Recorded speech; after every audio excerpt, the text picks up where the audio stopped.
Very good. And welcome to everybody. And thank you for joining us today. I'm Roy Ring, the CEO for the Sault Ste. Marie Chamber of Commerce. And we've got a great opportunity today to get an update from Algoma U and Asima and Mario. I was just mentioning to them both that we won't go through the formal bios, as they're very well known to our community. And I guess I will just, if I may, Asima, just bring one thing up that we're very proud of, is that Asima is the 2020 Athena Leadership Award recipient. And we are coming up to, again, March 8th on International Women's Day with our Women in Business Breakfast, the Difference Makers. And, I think we should get a t-shirt made up for you, Asima, as the difference maker, because you certainly have brought a lot to Algoma U and our community. And that's really what we want to talk about. And, it's always good to get those kudos when your boss is sitting right next to you as Chancellor. And Mario, welcome and thank you very much for joining us. We're really looking forward to our conversation today and really getting into, what's going on at the university, what the future may hold for the university, the path that's been traveled over the last few years, and then really circling those conversations around how integral the university is as part of our community. So we're really looking forward to that conversation. I would first like to just begin this event by acknowledging that we are on the virtual meeting on the lands of the area inhabited by our Indigenous peoples of Garden River and Batchewana First Nations, as well as our Métis community. And we are grateful for this opportunity to meet here, and we thank all the generations of people who have taken care of this land for thousands of years. We recognize and we deeply appreciate their historic connection to this place. We also recognize the contributions that all Indigenous peoples and Métis have made, both in shaping and strengthening our community represented here, but also our province and our country. And this recognition is also clearly connected to our collective commitment to make the promise and the challenge of truth and reconciliation real in our communities. Miigwech. So without further ado, Mario, maybe I'll just start with you. If you could just give us a little bit of a view into your role as Chancellor at Algoma U and what brought you to that role. Well, thank you, Rory, and hello, Chamber members. I'm really pleased for the opportunity to be here today to enter a discussion with you about Algoma University and the importance and the value that a university brings to a community. Some of you who might know me, my whole life has been in education, 42 years of it. I even took a course at Algoma as part of my continuing education program many years ago. And I thought I knew a lot about Algoma and the university and what it did. But until I became Chancellor, I didn't really get an appreciation how important, what a great job this university. It's a gold mine. It's a nugget that perhaps we have to show off a little more and what it provides to this community. And so I want to begin, first of all, by acknowledging and thanking you for the work you do for the betterment of our community. And I think that's what we're all trying to do as well. And it was civic-minded community members like yourself in the late 50s and early 60s that understood the importance of a post-secondary institution to this community, that advocated, fought hard, overcame many obstacles, and refused to take no for an answer to have some kind of post-secondary institution in this community. And as you know, at first it became a campus. It was allowed to be a campus as part of Laurentian to offer only year one programs. And after many other years of fighting, I think over 50 some years, it finally got its charter to be a full-fledged university. And that was by the effort of other civic-minded community members. And I'd love to mention all their names to you, that the time doesn't permit it, but I'll tell you, we are working on a history, a good news history of Algoma University and the people who made a difference, and all those people from the past and the present who are making Algoma University such a special place, that we owe a lot of thanks to them. You know, I'm going to get to what a chancellor does in a minute, Rory, but when I think of Sault Ste. Marie, this community, I'm so grateful that I have spent most of my life here. I was an immigrant boy with my family. We immigrated here when I was 9 years of age, but I spent the last 67 years here. And I received my elementary education, my secondary education here. I got married here. I raised a family here. And I've had the good fortune to have a very successful career. And I owe a lot to this community. You know, this was a kid who couldn't read English, couldn't speak in English, couldn't write in English. And yet this community taught him, educated him, taught him all those skills, and later promoted him to various different positions. They hired him, they promoted him to various different positions in our community in education, and then made him the director of education of the entire system. I don't know what other country that would have happened in. But in this community has been very, very good to me. And I want to give back to this community. So now I'm the chancellor. You know, I mean, my education, my love for education hasn't ended. I've been appointed chancellor. Chancellor is a voluntary position. It's a ceremonial position. The role really is given to somebody who has some leadership experience and some other kinds of administrative experiences. And the role is really to be the ceremonial head for the university. And I'm expected to, I'm the second chancellor, by the way. The one before us was Shirley Horn. She was a wonderful Indigenous person and represented the Indigenous community, but the university very, very well. And I just hope I can do justice to the job that she did. So the chancellor, as I say, brings different experiences and perspective. And sometimes the leadership, when they see fit and they're dealing with some issues, they'll ask the chancellor for his or her perspective and some advice. And that's what I do. Now, when I think of Sault Ste. Marie, and this community of 70,000 citizens, and how fortunate this community is, not only to have Algoma University, but to have 3 other post-secondary institutes available to secondary student graduates who are looking for higher education, and other citizens who are wishing to reskill and upskill. The others, of course, being Sioux College, the Chinua Kinomaki Gemig, which is our Algoma's Indigenous Institute partner, and even Lake Superior State, which is across the river. And you know, Algoma is fortunate enough, or Sault Ste. Marie is fortunate enough to have Algoma as their university, and it's only 24 in all of Ontario. We're one of 24. How special is that? There are a lot of other communities, I'm sure, are very envious that Sault Ste. Marie has not only Algoma, but also has 3 other institutions. And so I don't know any other small community in all of Canada that has this advantage. And to me, we need to leverage this advantage to the benefit of the community more. To me, since I've become chancellor, to have the presence of 4 higher education should be attractive to business and industry, and should be able to draw, because it is able to draw on skilled workforce. And with having Algoma University, who has great research and innovation capabilities, that should make our community very attractive to investors. As we all know, the economic impact that these institutions are having in our community cannot be overstated.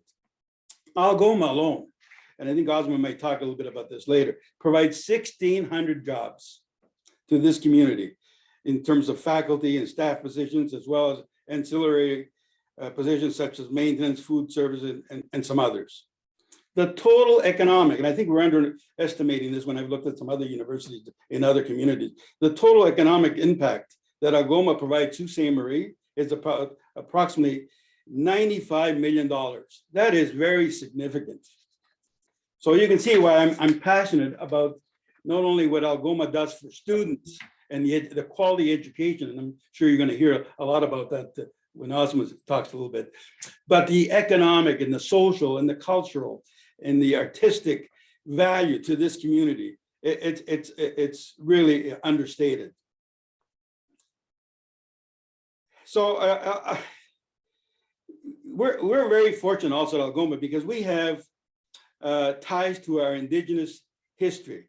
And you know, we're the only university in all of Canada that's located on a residential school, a native residential school. So that is significant. And I think because of it, Algoma is becoming the national leader in terms of relationship building with our Indigenous partners, but also in the truth and reconciliation. So, of course, one of the most significant advantages of having a university in our community is the accessibility to higher education for our high school graduates. Students who may not have considered attending the university due to financial, geographical, or other barriers can now stay in their own community and pursue higher education. This accessibility creates a more educated and skilled workforce, and which in turn benefits our entire community. Unless a student is looking for a university specialization, which Algoma may not offer at this time, I say, because Algoma is starting to expand in a lot of different areas. You're going to hear some of those in a bit. There is really no reason for students not staying in their home for their education. And I'm so happy to hear that. I've just heard that at least one of your members is an Algoma graduate. So we are getting more local people staying. Also, we're getting more people from throughout Canada, but we also get a lot of people from international, which is also a benefit to this community.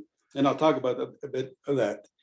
So, and you know, we were at City Council not too long ago, and there were 5 of the aldermen are Algoma graduates. That tells you a lot about the fact that people are choosing Algoma to stay home, because when they stay home for education, they also stay home to work here. They provide a skilled workforce, and they also provide an economic impact on our school.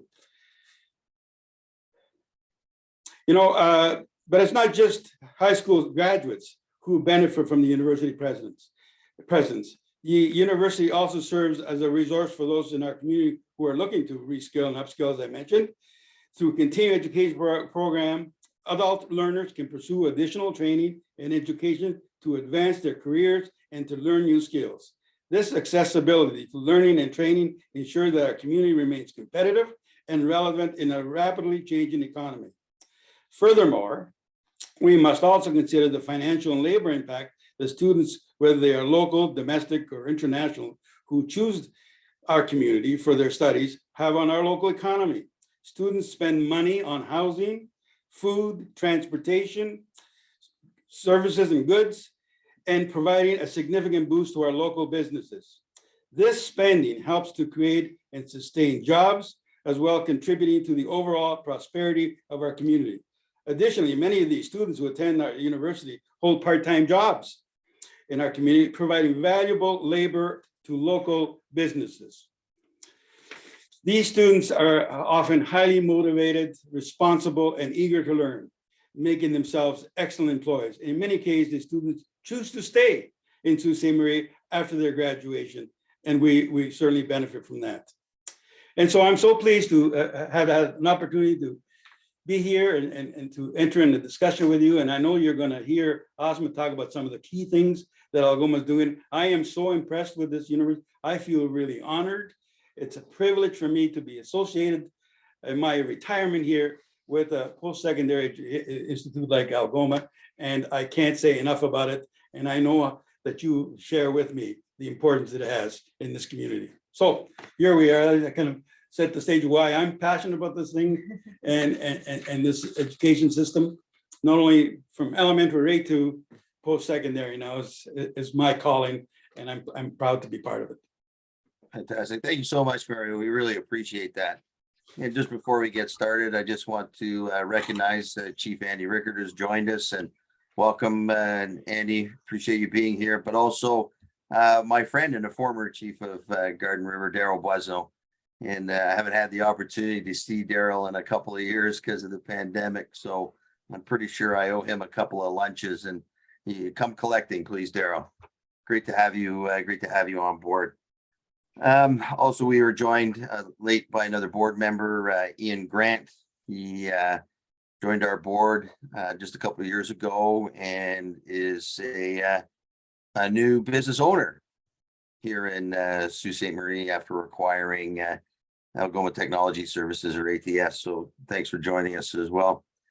So let's get, I mean, Mara, that was a great way to sort of just set the stage. And Asima, we're going to ask you to really provide some meat around the bones of that overlay that Mario's presented to us. So, you know, we know you've sort of been out and about in the community, talking with stakeholders, sharing some of your updates about the university. And I mean, why is that important for the university? Why is it important for you personally? And, you know, what kind of feedback are you getting from our community in those conversations? Okay, thanks very much, Rory, and good morning, everybody. Also want to recognize Daryl and Chief Rickard for their attendance here as well today, and all of the other board members and participants that are taking time out of their busy schedules to share and dialogue with us today. So the first question Rory asked is, why a tour? Why are you out talking to organizations across the city? And you know, our board has been having a lot of conversations about the next 5 years of the university. And we've all been through quite a tremendous situation over the last couple of years with COVID, and sort of a disconnect, I think, for a lot of us. We weren't able to meet with people. We were all sort of turned inward to deal and manage with the crisis and the pandemic. And I don't know about you, Rory, but I found it very hard to focus externally during that 2-year period. But there was a lot going on in our community and in the university. And we thought, you know what, we did spend a lot of time in the first 2 years of my presidency going and talking to people and sharing and learning a little bit about what they were hoping for with respect to the university. And so we thought, you know what, let's get out and let's just share a little bit about what's been happening the last 3 or 4 years, but also get people excited about what's coming forward. And, you know, 5 years ago, the sustainability of this organization was really of question. And people were very worried about whether the university would be able to sustain itself. And Mary alluded to when we first sort of got our start in the 1960s, the government didn't actually believe Algoma University could become an independent university. And when we were up on the Sault College site, you know, there were a lot of questions about whether the university would ever become independent and whether it could survive. And I do remember conversations with people who really shared with us that, you know, there was a constant struggle to demonstrate that this university really did have a place in community. And there was a large group of people that really rallied behind it.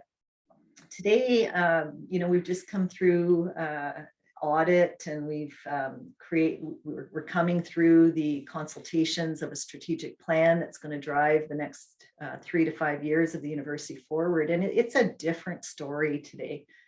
We've worked really hard, the whole organization, and I would say also the community has rallied behind the university. And I think that really has been the contributor to much of our success over the last couple of years.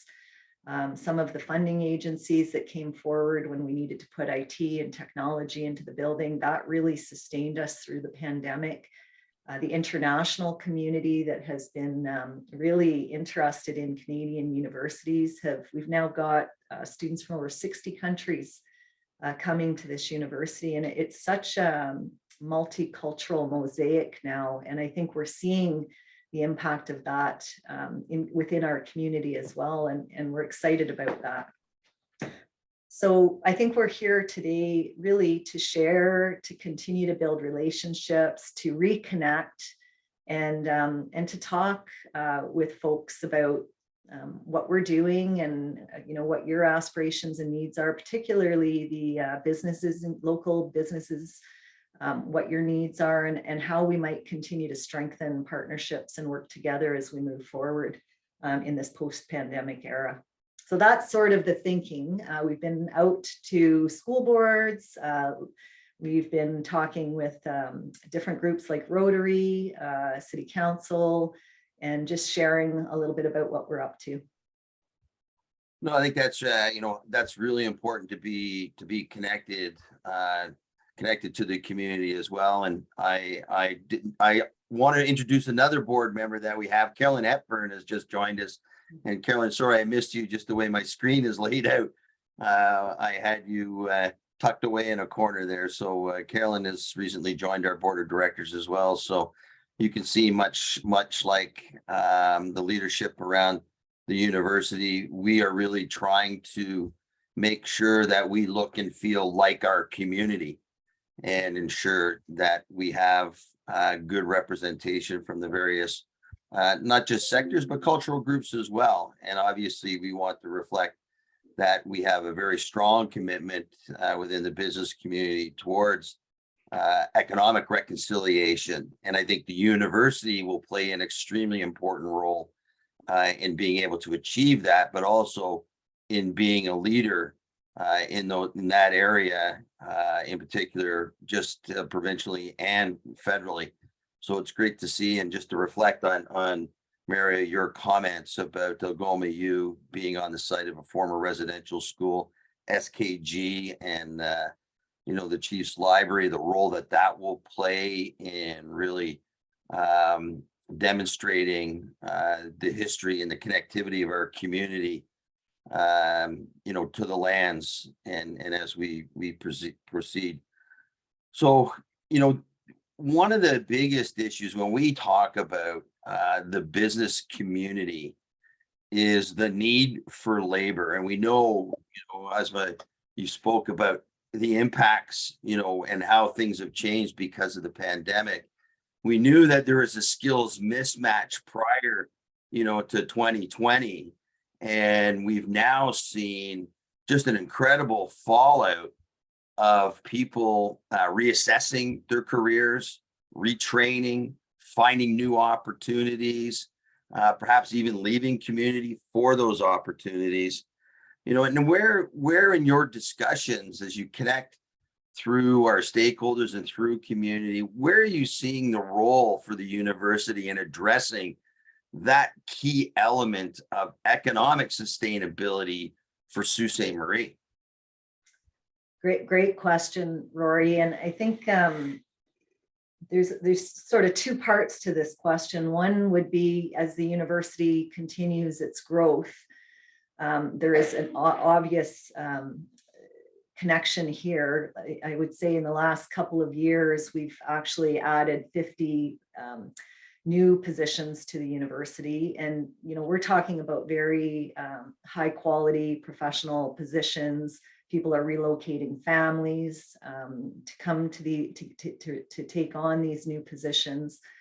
And we're bringing it, quite a highly sophisticated workforce to community. So I think that's one of the pieces to this whole puzzle.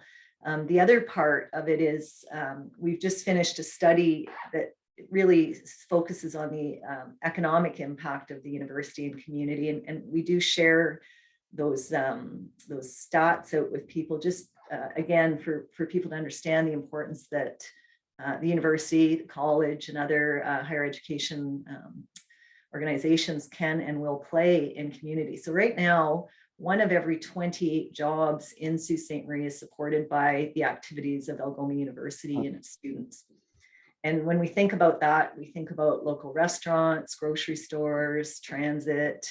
We just worked with the city on a bus pass service, the taxi services like Hollywood Limo. There's such direct benefit for the university. Many of our landlords and homeowners that are renting out spaces to our students, developers who are, filling their apartment buildings with students.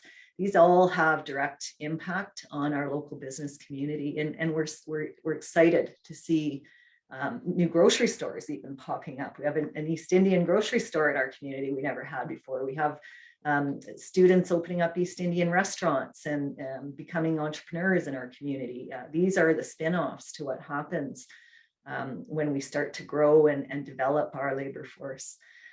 So as we move into some of the Can I programming. just jump in on that a bit? Yeah, for sure. Not only the students from Algoma are contributing to the community by providing labor force and so on, but I think part of this consultation is to what can we do for existing employees, because Algoma offers a very robust continuing education program here for certification, for reskilling and upskilling. If there are things that the community needs for its current employees, Algoma would make an excellent place to get that done. You don't have to come and get a 4-year degree or a 3-year degree. There are short-term courses that provide certification. Yeah, maybe I'll talk about one of them, because I don't know that people actually are really familiar with or understand what's coming in terms of the changes in industry with technology. And so we spent close to a year really speaking with Unity Technologies, and we were introduced to them through a committed Sault Ste. Marie resident who had moved on, became very successful, knew the folks at Unity Technologies, and said, you know what, we think you should have a conversation with Algoma University. And we've recently signed a partnership agreement with Unity Technologies. They are the largest international player in AR and VR, augmented and virtual reality. And we're their national partner now. And what we've insisted on is a social equity aspect to our partnership. So there's two parts that we're exploring right now with them. One is work with First Nations communities that would like to be partners in this, and that we could work with community to develop this skill set, this expertise within the community. But also working internationally. So we are bringing a lot of students here from other countries. Would they work with us in developing countries to also bring this skill set to local high schools where students simply will not be able to access a higher education degree, et cetera. And so how can we give back to those countries and to those communities that are sending students here? So there's a whole piece around that. But what I would also mention here, because I think your team will be very interested in it, we know by 2030, there's going to be 23.5 million jobs worldwide using augmented and virtual reality. And so what we're developing right now with Unity is sort of a skills gap strategy, where we can do 6 and 8 week intensive development programs with industry. We can actually do 6 to 8 month more intensive. We can actually be working with folks like Algoma Steel, as an example, to tailor training sessions with Unity at our side to ensure that the workforces have what it needs to really compete in this area. And the way I understand it, and I was able to actually test and work with some of their equipment, but even car shopping is going to change, where you can actually design your car, shop for your car, choose everything with just a pair of goggles on, experience this incredible, what it would feel like to drive it, what it would feel like to try different colors, different materials out, and then you just click order. You don't even have to leave your house. I mean, it's going to revolutionize the way we shop, the architecture, how you design buildings, how you design houses, how you design cars. There's not one sector that's not going to be touched by AR and VR.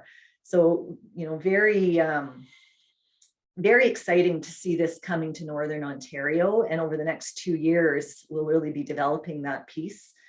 Another thing that we've been working on, I think that speaks to what Mario was saying in continuing education, is we met with PUC and we're working with Toronto Metropolitan University to bring a cybersecurity strategy to Northern Ontario. We have just launched our master's, we haven't launched it, we've just approved it at Senate, but we are bringing 2 master's programs in computer science and technology. One will be more theoretically based, and the other one will be more course-based. This is going to help us to work with community on things like a regional cybersecurity strategy. We've heard from the business community that this is one of their biggest concerns, biggest worries. And by working together, I think that we'll be able to really see some good things happen in those areas. Those are just 2 small examples. We also have some work going on in our Vice President Niaganid position, where we're putting mental health and addictions credentials in place through continuing education, specifically in the mental health and addictions area, and trying to help get some really important upskilling in place for hospitals and healthcare providers, so that they can sort of work closely, or we're hearing that they're feeling a little unprepared or needing more skill sets, et cetera. So those are some of the things that we're working on. Maybe you can talk about the city program. What's it called? The one where we partner with people. City Studio. Talk a little bit about that, because they might be interested in knowing if they have something that they're dealing with, how we could partner with them and help them through that. Yeah, are you familiar with City Studio, Rory? I know of it, but I don't know the details on that. Yeah, so I think with City Studio, what we do, we've got a number of students that get together. The idea is that the city brings projects to the university, so a challenge, and then the professor with the students work with the city group who has brought the challenge forward, and they work together on a solution. And so our students get firsthand experience working and building those relationships, but they get to actually put their learning into practice. And so one example of that I can think of offhand was the revitalization of the downtown. And so there was a project with our visual arts students who installed, because it was about safety in community, and also wanting to beautify the downtown, right? So they worked with the group, and they developed a project where they would actually put light boxes in dark areas of the community, and then they would enhance them with art pieces. And the idea was to improve the aesthetics and the safety in the downtown business core. I think that was that was a very successful project. But there's a number of other ones that are going on as well. Maybe as we, so maybe you could talk a little bit about those things. That's great asset in our community to support our existing businesses. How do you see Algoma's fit, in that space? But then also, as you start to look at more research projects, you think about developing intellectual property, maybe developing product. Where do you see the university's role in terms of helping foster that entrepreneurial community? And it is one of those things that we really need here, I think, in Sault Ste. Marie, is more entrepreneurs, right? And whether that's to do business abroad or whether it's to get inserted into supply chain here locally. And I see a hand up. Yep, I see Ian's got a question there. I do. Thank you for recognizing. I appreciate it. Sorry. So, getting excited with the initiative that you just discussed in terms of the technology and being in the technology space. Obviously, that's exciting to me. And so, we were part of the cybersecurity initiative that was here, and we're doing cybersecurity in our own too as well. And so I'm wondering, how does a business like ours sort of partner with the universities to try and sort of bring those or one voice or just unify resources to the, on a common goal. How would you say, business like ours could help and partner with you to see those things come to fruition?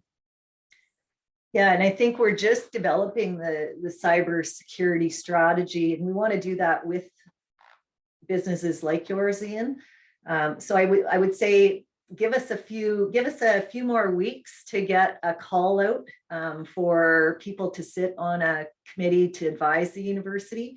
And then I think we can see what we can do. I think the key here is to have the continuing education program set up, also having that master's in computer science, because what I see is that, internships, co-op placements, we're building out an incubation space in the university, and a space for community partners to come in and have these conversations and to really build out. Like, this is a place where we're just getting started, but we know we need to be partnering with industry, partnering with local businesses, and it's going to be good for our students. But we also want to be a good partner back. So what does that look like? And I think, if you may have ideas that we should explore together. What business is he in? Cybersecurity. Okay, Ian, were you at that workshop that was held a few weeks ago or a month or so ago, where it was hosted by the PUC, Toronto Metropolitan, Yeah. and Algoma? Were Yes. you there? You were there? I was there as well. I was so impressed, because there must have been maybe a dozen different companies there. I was so impressed about the willingness to cooperate and to come up with a solution, a northern solution. And I obviously, and you've seen the same thing I've seen. There's been a report produced from that workshop, and I think there's next steps that have been identified. And as Asima said, I think that in a couple of weeks, there's going to be getting people back together again and say, okay, now what? And let's work together. What do we need? And so on. So I couldn't believe, because I've been in this community a long time, I couldn't believe how everybody rallied together and thought this was great that we were doing this. And it was a pleasure for me, kind of as a bystander, to sit there and to listen to the conversation. It's fantastic. What are your thoughts, Ian? Yeah, I do think the need is there. It was obvious by that workshop, and I mean, I want to hijack this, but it was certainly obvious by the workshop. I think certainly looking for more involvement in how we can partner and build this out even further. I think as you look around the community too, and you see changes happening within the community, you talk about folks moving into the community and taking up different positions and so on. So I think I'll look around to see where that knowledge lies. Locally too would be a fantastic way of getting folks involved. So I do look forward to the next stage and keeping this conversation going. And being attached to Toronto Metropolitan, which used to be the old Ryerson University, is an asset for us, because they have expertise already in it. And I think they've been appointed somehow to lead the cybersecurity across the province, and they're willing to work with us as well. That's an asset. Yeah, that's the Rogers Cybersecurity. That's what it is. That's right, Rogers. Yeah. And just a little caveat, if you're going to be utilizing one of my board members' time, we only charge a small consultancy fee, okay? Okay, good. Yeah. Well, so we started off, with the comments on with Mario about the sustainability and the financial and the economic sustainability of the university. And you've been through some very significant growth. And what are you seeing as that impact here locally, but the impact as well as you spread your wings into other communities and bringing that Sault Ste. Marie Algoma U brand? And just thinking about your question. So yes, lots of growth on the Sault Ste. Marie campus. And as folks know, we also have a campus in Timmins and a campus in Brampton. what we're working on right now, and we've just come through a branding exercise, is no matter where you land in a Algoma University classroom, you're going to know that you're at Algoma University. So the colors, the feel, the values are all being further developed so that the campus has that feel no matter where you are. We've been very strategic in terms of how we're managing this growth now. So in Timmins, we've just brought the business programming and the computer science programming to that, and we'll be using the virtual e-learning to help support, because the numbers are not as large in Timmins, but they certainly have indicated to us that they need these programs in their community. And we're working really hard with Northern College to deliver those pathways. So a really cool program that we're developing, that's developed now, is in the computer science, where students actually come in to a 4-year program and they're going to graduate with a diploma and a degree, and they can do their master's program and do all of that in 6 years. And they're taking university courses in their first term, second term, third term, fourth term. So it's not like a 2+2, it's actually immersed. They get a little bit of theory, they get a little bit of hands-on, they can do a co-op placement, and they can move towards a master's should they so wish. This will, be significant for that community, but it also helps our main campus here, or not main campus, but our Sault Ste. Marie campus as well, because these professors are working together. We've brought the computer science to Brampton as well. So we have the School of Computer Science and Technology well established there. The master's program will be there as well. So the talent between the 3 campuses, they work together. They can be connecting with industry in different ways. I think it's going to be very beneficial. One of the things we want to take right across all 3 campuses, because we are hearing from all 3 communities, is the mental health and addictions is a major challenge for all of our communities. And personally, I've had my own experience with my father's suicide, which I talk openly about, because I think people have to realize, and his best friend lost a son to opioid overdose. And this was a practicing lawyer in our town, right? This is hitting everybody, and it's hitting us hard. And so what we understand is that we need to be providing education, training, and solid research to help communities really get ahead of what I'm calling the second pandemic, right? The suicide rates, the deaths through overdose, the impact on our healthcare system, on our families, on our community. It is so intense. And I look at what we did in the first pandemic, COVID. Mental health was always there. We spent billions of dollars looking for a vaccine, and yet we have people dying weekly, sometimes daily, and we're not looking at it in the same way.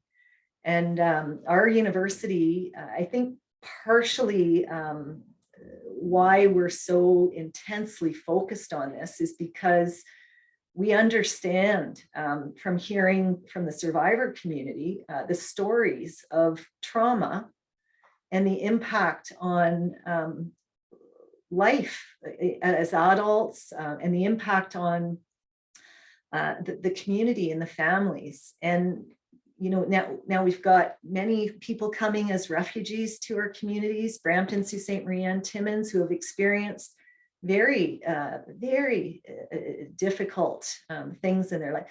And so how can the university, it was shared with me a while back, you wouldn't want people practicing the same way on heart attacks as we did 20 years ago, 25 years ago. Well, the same holds true for mental health and addictions, right? There's so much more research out there. There's so many more advancements that have been made, and we need to bring these to community. And then knowing that our communities are quite diverse, we have strong Indigenous populations.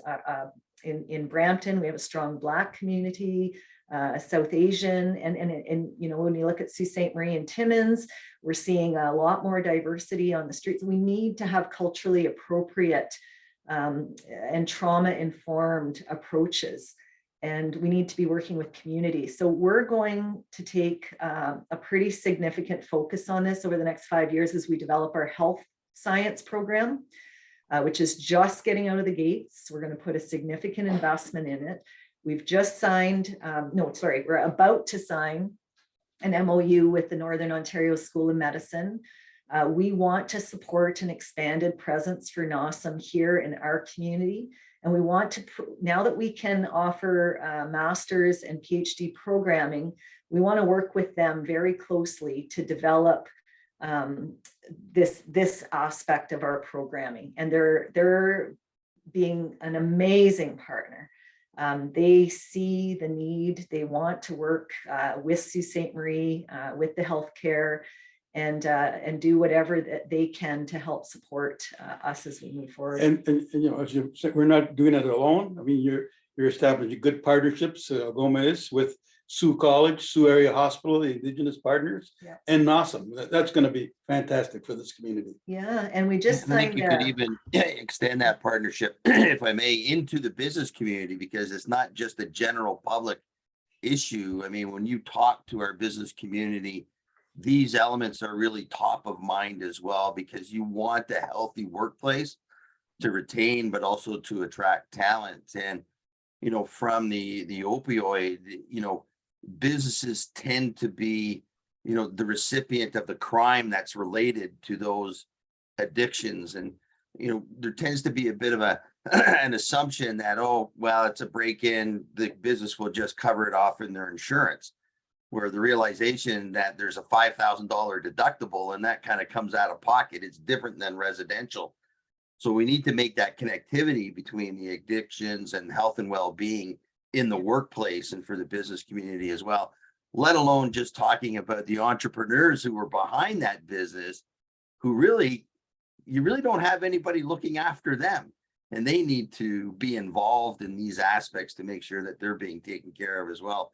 So it is a community-wide issue for sure. And it's great to see that there's some attention, and hopefully that Algoma U will be a real beacon around hope, creating hope in our communities, that there is a way to turn this around. And you know, you've given us some great examples of the partnerships that you have here, you know, in Sault Ste. Marie. Are you seeing the same level of partner engagement in your other locations? Yes, very, you know, very close partnership with Northern College up in Timmins. We're talking a lot to their city councillors right now. We've just signed an agreement with Matagami First Nation, delivering program right within their community. I think you may not know, but they actually have a high school program being delivered within their community. And so we've actually been working with them to develop that pathway to university or college, and delivering programming again right within their community, and being taught by community members. It's just incredible. So lots of opportunity. We've been talking with the hospital there. We've been talking with the mental health and addictions. We've actually been in conversation with the mines. So absolutely. In Brampton, same thing, Rory. They're interested in supply chain, big data, IT. They actually are positioning themselves to be an ICT, part of the ICT corridor between Waterloo and Toronto. So they would like a main partner, a major partner to help them with that. They're accepting proposals right now. They've encouraged the university to put a proposal forward for their innovation center. So we are positioning ourselves in that field right now. And I think with the master's programming and some of the partnerships that we've got now, like Unity, this will help the university do that. And again, when I say the more capacity we build in each of these communities, I think for Sault Ste. Marie benefits, right? Because as we build partnerships, what we're hearing in Southern Ontario is we'd love to work with Northern Ontario. right? And vice versa. And your counterpart says that all the time, right? Todd, let's get Rory and I and you together and let's talk about how we can do some things together. So I think there's a reason we're in Brampton. I think there's a real opportunity there. And I think, you know, the more success we have in Brampton, the more success we have in Sault Ste. Marie and vice versa. Do you see in those other, I mean, we have this very special relationship, you know, as a former residential school, as a real catalyst for truth and reconciliation. Do you see the same kinds of conversations? You may in Timmins, but let's say in Brampton, or are those conversations very different? Or is there the seeking of knowledge to understand, you know, our history here in Northern Ontario? I think when we're out and about talking about, let me share one example with you. And again, when we talk about truth and the work that's been done on the reclamation of Shingwauk Hall, I attribute that completely to the Children of Shingwauk Alumni Association. That has nothing, like Algoma, I think, was a good partner. We certainly supported and funded as much of it as we could. But this exhibit was created by the Children of Shingwauk Alumni Association as part of their truth-telling work. They've been at it for over 40, 50 years, dedicated so much time to it, and volunteerism. They've, in my mind, this reclamation exhibit, and it's in its third stage. The third phase is being finished now. It's the auditorium in the Shingwauk Hall. And then they're doing some more work externally to make a place that people can visit to really understand and learn through an experiential learning component. There's nothing like that in the world. And when people come, they're transformed in their thinking. And often the CSAA survivor community is part of those tours and the teaching, right? And they're getting older, obviously, but boy, what an incredible group. And so the piece that I think we're looking at is to make sure that our other communities know this resource is here. And one of the things the Children of Shingwauk wanted was to make it accessible virtually. And so there is a whole electronic piece being added so that people can tour virtually. So I'll back to my story.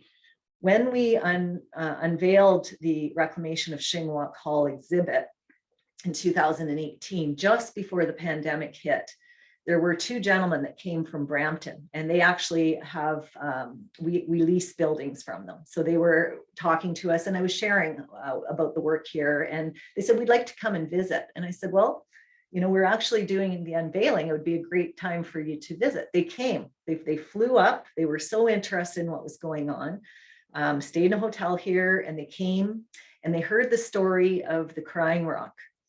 And so the Crying Rock is a rock that sits just adjacent to the fire arbor. And that rock, it did a lot of work to help many of the children that were coming to to the former residential school. They would hold hands around the rock. They had a little bit of free time on once a weekend, where they weren't so supervised. And the way that it was shared that day and with me by Daisy Costa, one of the survivors, is they would hold hands, and the older girls would console the younger girls. And this was a place where they would actually talk about their families and their communities. And although it was a short period of time, what the survivors shared in our sessions with them, specific to the rock, was that for some of them, that's what got them through. Well, these two businessmen heard the story, and one of them went back and he rallied the Greek community because he said, you know, this land has been so good to us. We didn't know this story before, and we want to give back now. And so they raised in one Tuesday, and then this gentleman matched the funds. They just gave a check for $100,000 so that rock could be memorialized or could continue its work. And the work is to help support people who are away from home. So this whole thing is being developed by the children of Shingwak now. He doesn't want anything to do with the decision making. He just said, you'll know what to do with it, but please help it continue to do its work and share this story as part of your exhibit. Well, they were thrilled, right? That's a north-south link. That's a north-south connection. So yes, I talk about IT, but I also think there are so many other aspects to this. As we develop the campus in Southern Ontario, one of the things that we want to do is consult with community. The walls here speak. We've learned, right? We get visitors coming in all the time, and it's open to the community. How will our walls speak as we develop our campus in Brampton, as we develop our campus in Timmins? And, you know, these are big questions for Algoma, but I think to answer your question, Rory, I think there is a lot of interest. There's a lot of ignorance because people just simply don't know. But I think that's part of the work that we can do, is to ensure that people understand that there is a whole truth here that needs to be told. And, you know, to recognize the children of Shingwak and others that are doing this really important work. If I may, to answer Rory's question directly, how does the Algoma experience move out? You know, this world, I think we could use the Algoma experience and our relationship, and we got a lot of work still to do in terms of truth and reconciliation and developing our partnership and really helping each other. But when you look at Chief Shingwak's vision, which talked about, and he saw many years ago that we need to all get along. Now, at the time, he was looking at the relationship between the cross-cultural teaching and learning between the Indigenous people from this area and throughout the country, I think, and Europeans. Well, today, we're talking about 60 different countries. And when we talk about racism, and when we talk about hate, crimes, and so on, I think we can use the experience here in Algoma, how we're learning from each other with the Indigenous and us. How can we expand that vision of working cross-culturally and teachings and learning to bring other groups in, other nationalities, other countries, and so on, because we as a world have a serious problem today, and we've got to solve it. And I think Algoma is already, but can be even a greater model for the entire world. And moving to Timmins and moving to Brampton is just the start. Yeah, you know, I think, Mary, you're absolutely right. I know that, you know, in my experience is sitting as a director on the Ontario Chamber of Commerce board and sharing, you know, our realities in Sault Ste. Marie with a very diverse and Southern Ontario centric, if you like, board, even though somewhat diversified, but it's a population, you know, I mean, we have to really recognize that, is that, you know, those conversations, you know, hard to have, hard to listen to on the other side as a recipient of that. But to bring that knowledge and understanding is absolutely key. And we now see the OCC adopting their land acknowledgements in any of the meetings that they do. We've seen them now strike an economic reconciliation task force. So, you know, we're bringing that message and these relationships that we have, which really have catalyzed here in Sault Ste. Marie, you know, to the province and to the world, I think. And it is really a key aspect of connecting our communities together, really, and ultimately we'll see that benefit here in Sault Ste. Marie. So, I mean, we've talked about a lot of the benefits and you know, maybe let's get to some hard numbers. And do you actually, you know, measure the economic impact or the impact that Algoma U has had on Sault Ste. Marie, whether it's the number of jobs and placements or the spend per student in community? Can I just take that? I was in North Bay this past weekend and at a hockey tournament with my grandson. And while they're cleaning the ice, the Zamboni had on it, Canadore College hires 6,000 employees and provides with its alumni, they added that, over $290 million to the economy. I thought, boy, either they're counting their numbers differently than we are, because our numbers are about 1,600 employees and about $95 million to the economy. So one of my tasks today is to go and talk to the person responsible for that survey. How do we get these numbers? Because either we're too low or they're way too high. So yes, we have, go ahead. We went through a process to measure that impact. And that's what the study shows right now. But I want to question that study, because when I saw what Canadore, who lived in a smaller community, smaller school than Algoma, I mean, their numbers seem to be a little high for me. But you know what? Everybody makes an impact. There's no question about it. All you got to do is move the decimal place 1 point over. Yeah, There you go. exactly. Exactly.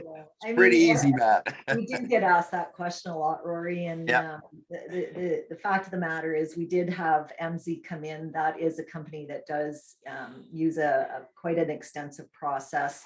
And so when we did the first one was in 2017-18. We did a second study in using 2020-21 numbers. Right. So we weren't anywhere near what we are today, or what we'll be next year. But having said that, I think Mario alluded to it. We're about $100 million impact on this community alone. Well, yeah. You know, and contextually, I understand that Algoma Steel is roughly about 120 million Mm-hmm. in terms of payroll and whatnot. So, you know, so when you measure that economic impact, it is very significant, right? So it's great, I think, to make people aware that is the case. I mean, we know the majority of our members that are in the accommodation and the food service sector benefit from hiring, you know, students, and primarily, you know, those foreign students that are coming in and taking the part-time positions, which are pretty plentiful, and allows our businesses to operate at capacity, even during, you know, the pandemic, when obviously your student body was dramatically reduced and the workforce was reduced. But it is a key element of our small businesses being able to operate. Yeah, and maybe I'll just bring up another point as well. About 3 years ago, the university was able to isolate research and innovation as a priority. We got through the sort of sustainability challenges, and they were able to add that back to one of the priorities of the university. One of the things people don't often know is how much some of our researchers are actually bringing in and funding to this community. And, you know, we're working very closely with groups like the Great Lakes Forestry Center, for example. We have a number of Canada research chairs that are doing research with them. And I'll just give you 4 examples because I think they're significant. So invasive species, one researcher bringing in $640,000 in research grants. Tissue biophysics, $925,000, looking at how limb regrowth, right? Plant lipids, so looking at climate change on plants and the impact, $675,000. So, you know, as that research portfolio grows, I think there is significant opportunity there as well. And these people are working directly in community, right? They're working with the different organizations here. I think there's opportunity in the future with Algoma Steel and others to really think about how can the researchers be working and innovators be working closely with industry. We've actually been over to Algoma Steel lately, and we're building out quite an extensive partnership with them. In fact, they're here today doing some work here and having a bit of a celebration in our speakeasy. But incredible opportunities with the local steel plant as well. It talks to the quality of faculty that we have here, to have at least four Canada research chairs for all of Canada in little old Algoma University is significant. That tells you the quality. That's why I'm so impressed. I thought I knew this place, but I'm learning every single day what I really don't know. And we have a gold mine here, and we should recognize it. Yeah, absolutely. Now, do you see, like, in the research side, you know, when we look at sort of your entrepreneurial ecosystem, the university and the research is a real cornerstone of being able to build that out. Has Algoma U looked at how they will handle the intellectual property and the ownership and potential commercialization of that IP? You know, and obviously the gold standard is Waterloo, but you know, has there been a view in the strategic planning processes? Have you seen any of that kind of come for discussion? Yeah, and in fact, we're actually building policy right now in that very area and using policies from other universities such as Waterloo to develop those things. Because, you know, when you work with industry or you work with community, particularly First Nations communities, there's a lot of work to do in terms of dealing with intellectual property, who owns the data, who owns the actual research, et cetera. But I think the work that we're doing right now, intensive work going on in the university, and we've got a lot of players at the table that can really guide the work, that we're gonna get there for sure. That's awesome, because we know we do, and we're going to be doing a session with the Northern Ontario Angels in April 5th, I believe is the date. You know, and you know, one of the things that I've noticed here is that we really need to build stronger capacity in the entrepreneurial ecosystem. We need to get our Indigenous communities, which is the fastest growing youth population, you know, thinking about being an entrepreneur and creating, you know, self-sustainable wealth, and, you know, really putting, you know, the I guess the intellectual capacity to work at building a better Sault Ste. Marie. Yeah, no, I agree 100%. And you know, one of the things that we've been talking about, I was in a university in India, my last visit, Chandigarh University, and I was struck by the program that they had in terms of building and supporting entrepreneurial activity. And so they actually upfront their students to build their businesses. And the payback to the university is that these alumni go on to be very successful. And then they become part of the advancement piece, right? They contribute back in lots of different ways. It's not all financial. It's about the reputation of the university, the university showcasing some of their alumni and their graduates. And so they showcase on their walls all of those alumni that have gone on to be entrepreneurs, successful entrepreneurs. And I've been thinking about that since I got back from Chandigarh, because a lot of it is also around incubating their ideas and helping them patent those ideas. And I think we can learn a lot. There are some universities in Ontario that are actually doing some pretty good work in that area as well. We are really trying, and we're even in our renovations on campus, we're really trying to create spaces for that to be able to happen. So we're not there yet. We do offer some entrepreneurship, obviously, in our business programming.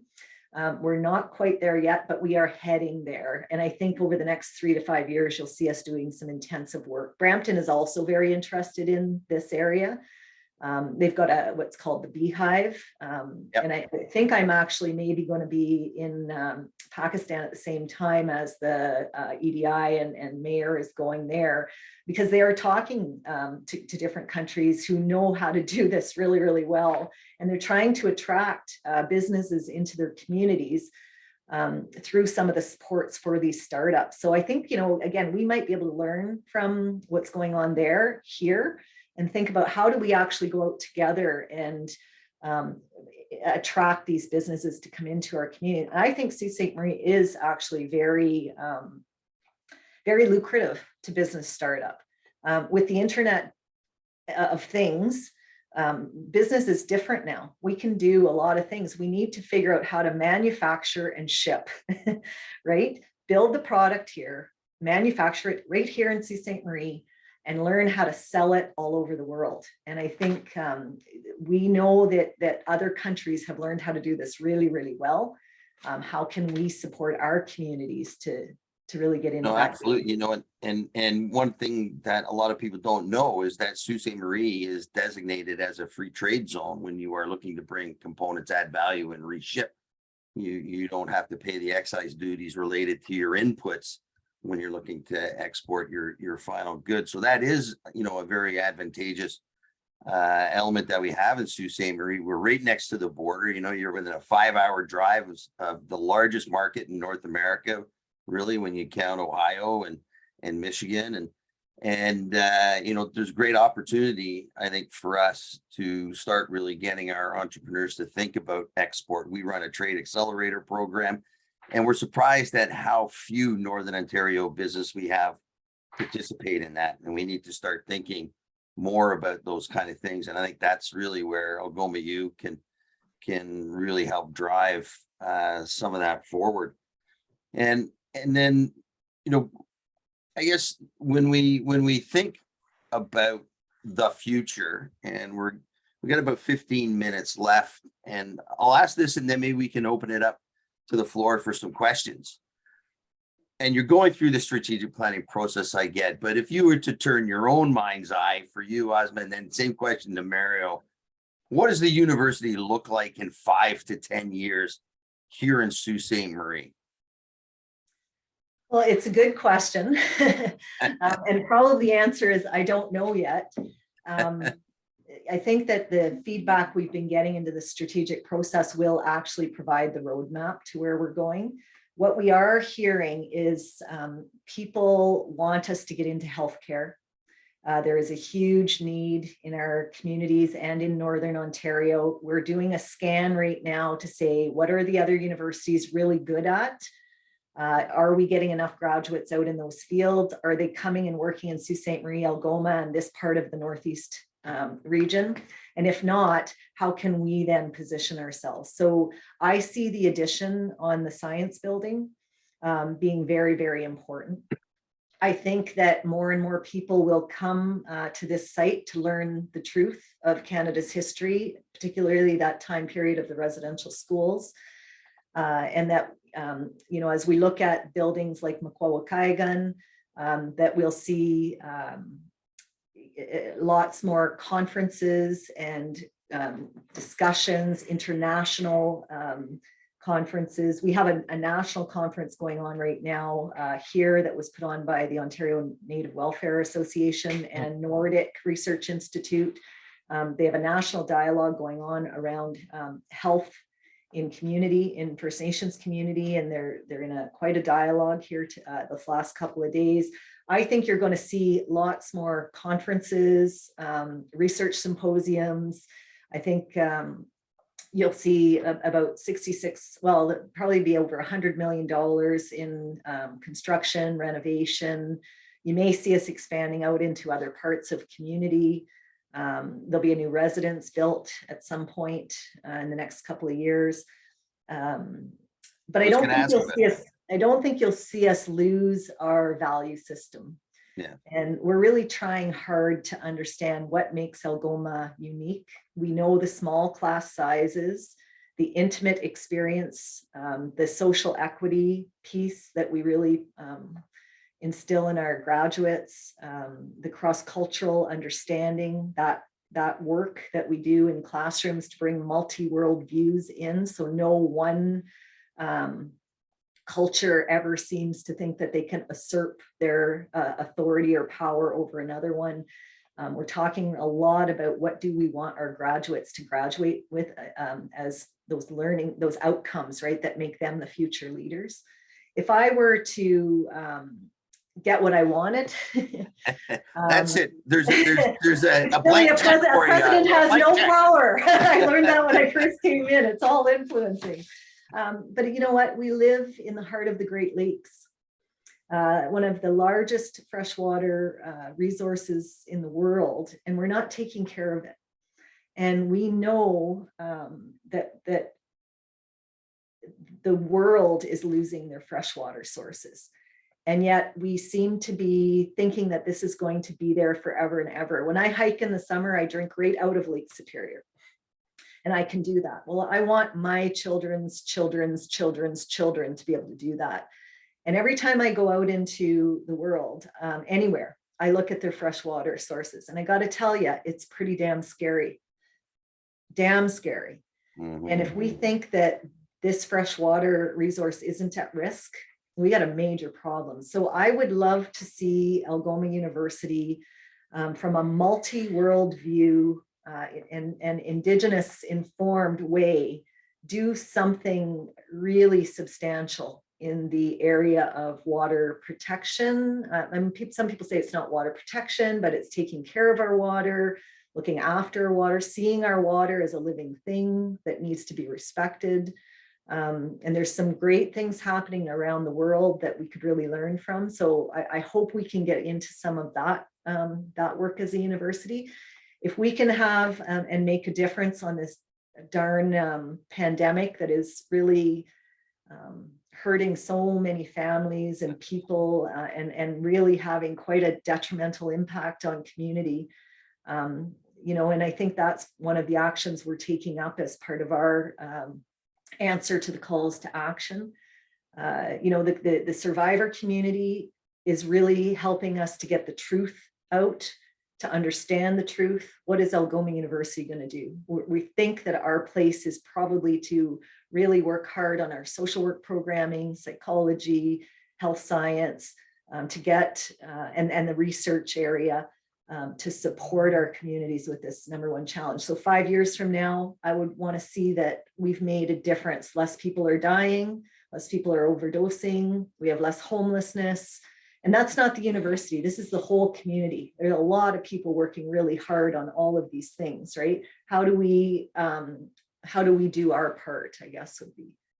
Right. And Mario, thoughts from you? Well, that's why she's the president. Eh? And Rory, I'm not her boss. I'm certainly not her boss. I'm nobody's boss here. In fact, I don't think anybody's my boss either. So it's a great relationship here. I was just thinking about, I think Algoma is nimble enough and flexible enough that in spite of all the things that's already been planned, we could be whatever the community wants us to be. I think what we need though, because I'm very concerned about it, because it's competitive out there. We need to continue the good work that's here. And to do that, you need students, you need community members to come here and upskill and reskill and so on. We need it from all in this community for sure. I think all your members could be advocates and promote. There's no reason to go anywhere else. You can get what you need right here in Algoma. It's good for you financially, it's good for us financially.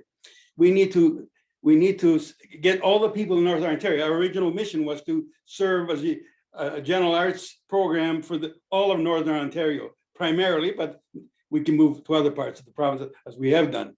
We need every student who wants a higher education to get their higher education here, unless there's a specialization like engineering or something like that that we can't offer. But we offer great programs in business, great programs in computer science. We're going to have great programs, health and wellness and addictions. We got general programs and so on. And we got partnerships to combine your Sault College diploma with a university degree. So what my vision is, whatever this community needs, and that's why we got to have these public forums.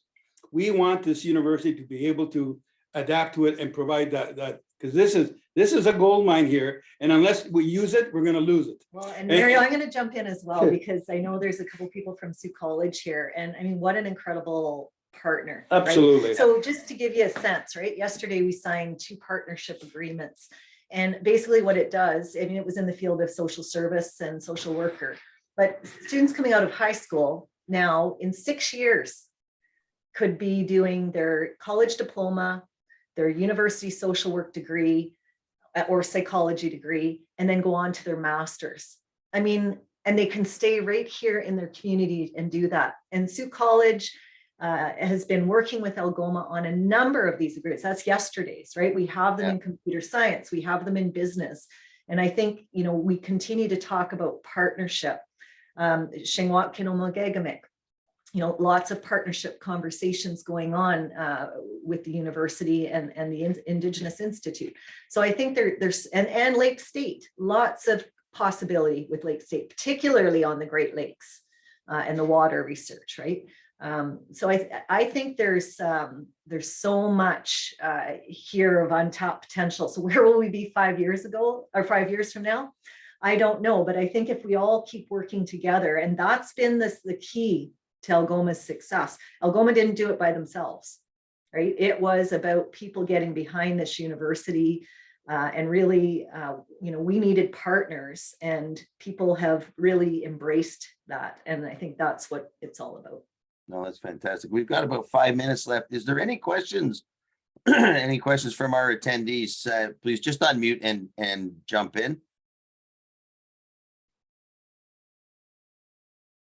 We have a quiet bunch today. Rory, I'll jump in quick. Derek, yeah. Not really a question, I just a comment. First of all, I just want to congratulate you on everything that you are doing and where you're going in the future. It's really exciting to learn about and to be a part of and see. I just kind of, on behalf of the board and stuff, it's not really just for myself even. It's just so wonderful to hear from you and where you're going, specifically with healthcare, with your innovation. To build a prosperous community and a growing community, our business community, healthcare, education, they all have to work together, and none of them can survive without the other. And so I just wanted to congratulate you on where you're going on building such a sustainable future for our community and expanding. And thank you for working with us and participating with the business community to be a part of it. Awesome. Great comments, Derek. Thank you. And I don't think any of this could really be put into perspective unless we heard from an alumni. And I'm going to call on Stephen McCoy. Buddy, I know it's been a couple of years since you went to Algoma U. What do you think, my friend? Well, thanks, Rory, for putting me on the spot. As an alumni of Algoma U and a current new board member with the Chamber of Commerce and even a past employee of Algoma U, I'm always very happy to hear the progress that Algoma U is making, and today was a testament to that as well. So I just want to thank both our participants, Asima and Mario, for sharing today of where Algoma U is at and where you're currently going. It's exciting to always hear what's new and shaking with Algoma U. So thanks once again, and I look forward to seeing either one of you out at the Hills on Saturday. Yeah, Steve was just mentioning one of our alumni events. He's attending it on Saturday, and Stephen is becoming more and more involved as an alumni. It's wonderful to see that happening. So thank you to Stephen for your participation and your help as an alumni. Great. Well, I don't think we could have wrapped it up any better between those comments from Stephen and from Derek. Thank you very much to both of you. Very informative, and the future looks very bright. And I do just have to close off by saying those are some great looking awards you have just behind you sitting on the desk. March 25th, our Outstanding Business Achievement Awards coming up, folks. And, if you do, please attend. Tickets will probably be on sale in the next week or so. And it's great to see that Algoma is celebrated by our business community and recognized by our business community, by our stakeholders as being, on the leading edge of some very creative programming and growth, expansion, carrying the brand to other communities and connecting our story to the world. So thank you very much to you, Asima, to your team, Mario, to you and to your team for the wisdom and guidance that's provided to the organization. And we really look forward to participating in your future as one of those stakeholders and one of those partners. Thanks very much for the opportunity, Rory. Really appreciate the opportunity to meet with everyone today. Thank you, That's folks, great. for taking your time. Thank you. No, thank you. And as I say, we will be putting this out as an on-demand video, so those who are able to attend will be able to pick up on the conversation. And I think it's very worthwhile for those folks and for our membership to become aware of these great activities that are happening. Thank you once again. Very much appreciated and very look forward to the future.